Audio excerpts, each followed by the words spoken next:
26 సంవత్సరాల క్రితం ప్రభు నన్ను రక్షించాడు. మా అమ్మ ఆయుర్వేదిక్ మెడిసిన్ వాడుకుంది, నేను కడుపులో ఉన్నప్పుడు చచ్చిపోవాలని. ప్రభు నన్ను బతికించాడు. 19 ఏళ్ళు ఆ మందు ప్రభావాన్ని బట్టి నాకు ఆరోగ్యం ఎట్లుంటుందో తెలియదు. ప్రభు నా 19 ఏళ్ళు రక్షించిన తర్వాత నా పాపం పోయింది, నా రోగం పోయింది. 26 ఏండ్లుగా నాకు మందు కానీ ఇంజక్షన్ కానీ నాకు ఇప్పటివరకు తెలియదండి. నా డ్రీమ్ ఏంటంటే నా చివరి నిమిషం వరకు కూడా నేను ఎట్లానే ఉండాలి. అదే నేను మీ దగ్గర కోరేది, ఇంకేం కోరుతాను. నేను ప్రకటించిన ఉపదేశంలో నిలబడి చనిపోవాలి. నేను ప్రకటించడం ఏముంది, జీవించాలి. మీ ప్రార్థనలు నాకు కావాలి. నా ప్రియులరా, దేవుని చిత్తంలో మీరు నిలిచి ఉండండి, నిలిచి ఉండండి. అప్పుడు గొప్ప పని జరుగుతుంది. దేవుని చిత్తంలో నిలబడిన వాళ్ళని ప్రభు ఏం కోరుకుంటాడు తెలుసా? సేవ చెయ్యొద్దు అని కోరుకుంటాడు ఆయన. అపోస్తలుల కార్యములు 16వ అధ్యాయం 6వ వచనం 7వ వచనం 6-7.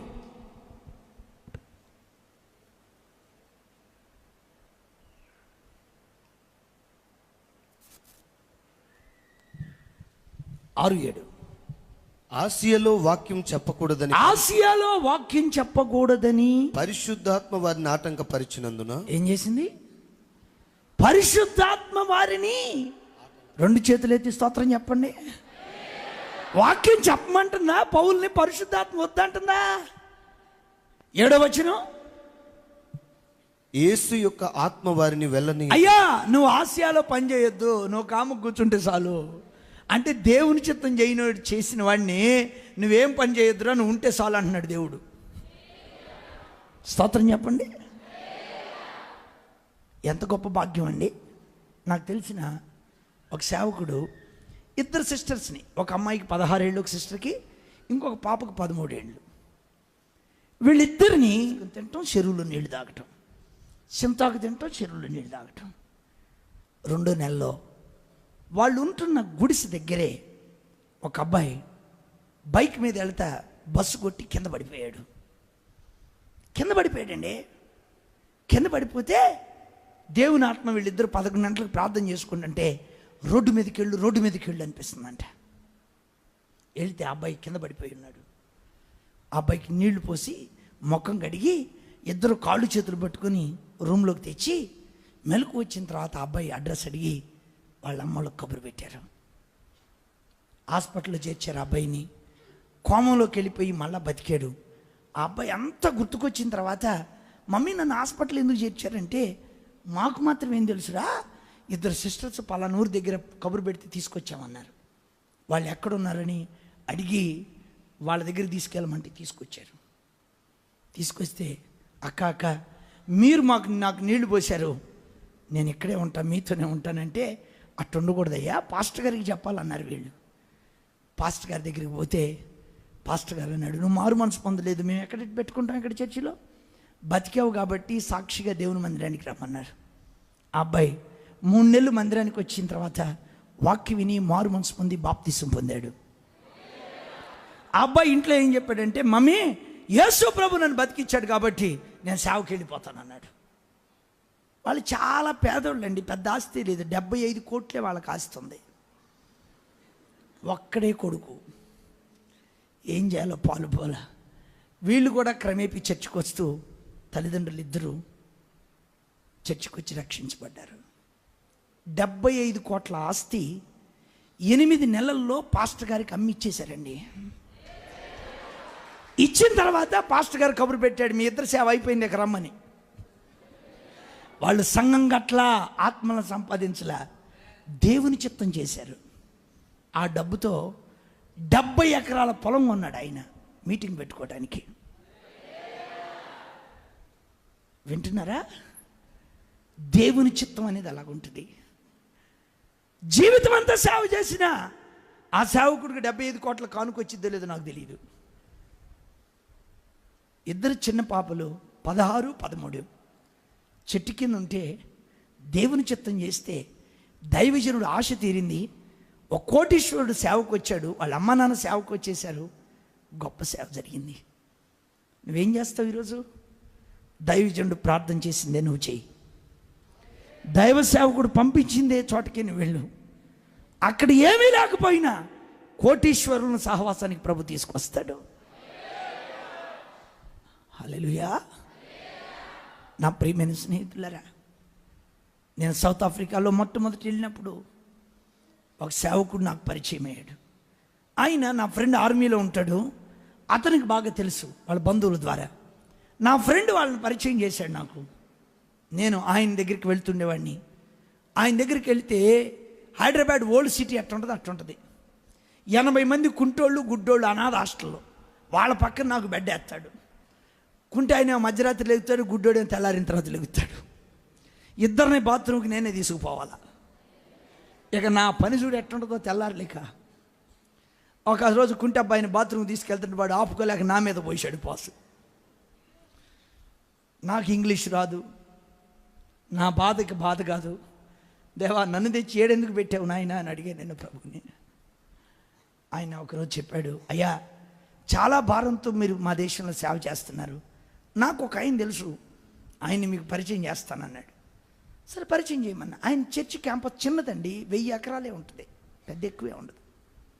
ఎంత పెద్ద, చాలా పేదోడు అండి. 4 సొంత విమానాలే ఉన్నాయి. ఏం సౌండ్ రాకుండా చెప్పారు? ఎక్కువ డబ్బు ఏమి లేవు. ఆ పాస్టర్ గారికి 4 సొంత విమానాలే ఉన్నాయి. ఆయన ఏం చెప్పాడంటే, పాస్టర్ గారు మీరు మా దేశం వచ్చినప్పుడు ఈ విమానం తీసుకెళ్ళి వాడుకోమన్నాడు. నన్ను ఆయిల్ ఎవడు పోతాడు? నువ్వు పోతానంటే తీసుకెళ్తా. వాళ్ళ సేవకుడు ఒక ఆయన ఇండియాకి వచ్చాడు మన చర్చికి. ఆయనకు బాగలా గ్యాంగ్రింగ్ అంటే కుళ్ళిపోయే ప్రాబ్లం ఉంది. మన చర్చిలో వాకింగ్ చెబుతూ బాగలేక చనిపోయాడు. నేను ఇదేమైద్దని నేను బాధపడిపోయా. ఆయన బరియల్ సర్వీస్లో మాట్లాడడానికి వాళ్ళ దేశానికి వెళ్ళా. అది ఆన్లైన్ ఇచ్చారు. 45 దేశాల ప్రజలకి స్పాట్లో పరిచయం అయిపోయా నేను. హల్లెలూయా. ఆయన చిత్తం ఎట్టుంటుంది. జర్మనీలో స్టుట్గార్ట్ దగ్గర వాక్యం చెప్పడానికి వెళ్ళాను. స్టుట్గార్ట్ నుంచి లోపల విలేజ్కి వెళ్ళా. వెళితే మంచంలో కూర్చున్న ఒక ముసలాం అంది, నువ్వు నాకు తెలుసు, ఐ నో యు పాస్టర్ అంది. నేను నీకెట్ట తెలుసమ్మా అన్న. అంటే ఫలానా పాస్టర్ గారు చచ్చిపోయినప్పుడు ఫ్యూనరల్ సర్వీస్లో నువ్వు మాట్లాడావు కదా, ఆ వర్తమానం విన్నా, నీ కొరకు ప్రార్థన చేస్తున్నా, మా ఊరు రావాలని చెప్పిందాము నాకు. What wonderful. నేను 45 దేశాలకు వెళ్ళాలంటే ఎన్ని రోజులు పట్టిద్దండి? నేనేమన్నానంటే, ఆ సేవకుడు 15 ఏళ్ళ నుంచి ఆరోగ్యం బాగాలేకపోయినా మన చర్చిలో చచ్చిపోవటం దేవుని చిత్తం. ఎందుకో నన్ను పైకెత్తాలని 45 దేశాలకు తీసుకెళ్ళాలని ప్రభు ఆయన్ని తీసుకొచ్చి ఎక్కడ చంపాడు.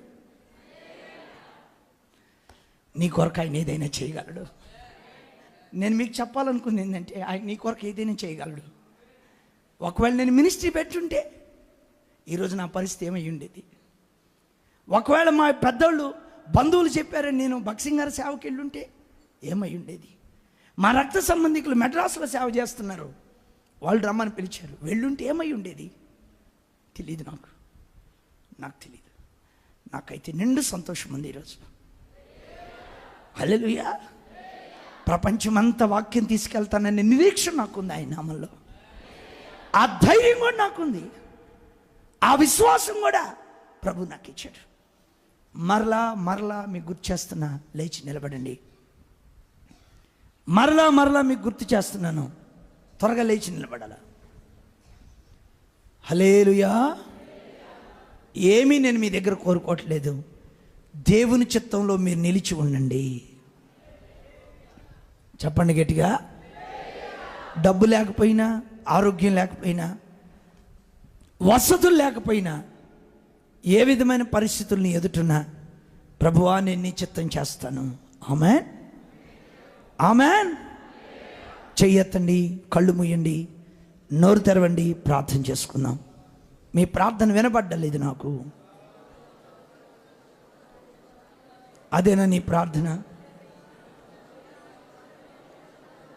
అదేనా నీ ప్రార్థన? కుడికైనా ఎడమకైనా తొలగొద్దు. బాబు అటు ఇటు తిరగొద్దు. కుమారుడా,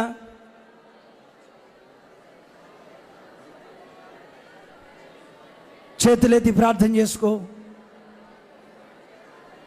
తప్పిపోవద్దమ్మా, తప్పిపోవద్దు. దేవుని చిత్తానికి వెలుపలికి వెళ్ళొద్దు. మీరు దేవుని చిత్తంలో నిలిచి ఉండండి.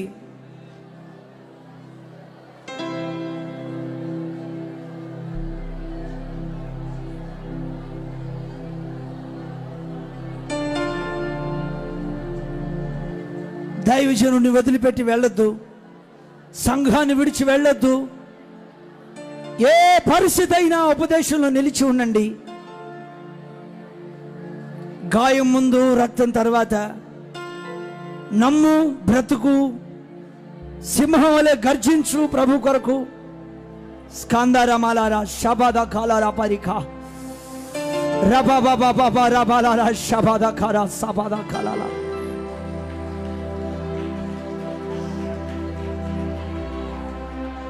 దేవుని చిత్తంలో ఉన్న శశికాంత్ పరిచయం అయితే, శాంతారావు గారి పరిచయం అయితే, అయ్య నాకు కుటుంబాన్ని పరిచయం చేస్తే, వాళ్ళు నా ద్వారా మీటింగ్ జరిపిస్తే, నేను అమెరికాకి వెళ్ళడానికి అవకాశాన్ని ప్రభు ఇచ్చాడు. ఆ వృద్ధురాలైన తల్లిని సహవాసానికి తీసుకొచ్చాడు.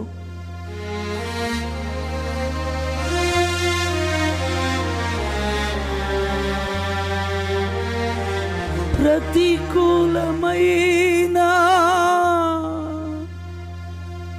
పరిస్థితులు కనుమరుగై, ప్రతికూలమైన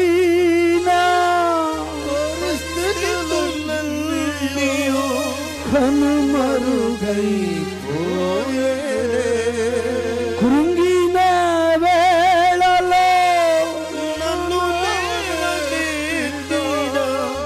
చిరునామా నీవేగా, కృంగిన నన్ను లేవనెత్తిన చిరునామా నీవేగా. చేతులెత్తి నోరు తెరిచి ప్రార్థనలో గడుపుదాం కొద్ది నిమిషాలు. మినిస్ట్రీ వద్దు, నీ చిత్తం కావాలి. నాకు డబ్బొద్దు, నీ చిత్తం కావాలి. పదవులొద్దు, పేరు ప్రఖ్యాతులొద్దు, నాకు నీ చిత్తం కావాలి. నీ చిత్తంలో ఉన్న వాళ్ళనే నాకు పరిచయం చేయి. స్కాబారా షందారామాలేరాక. నీ చిత్తంలో లేనిది నాకు క్షేమం ఉండదు రాజా. నీవు నన్ను నీ చిత్తంలో ఇక్కడికి తెచ్చావు.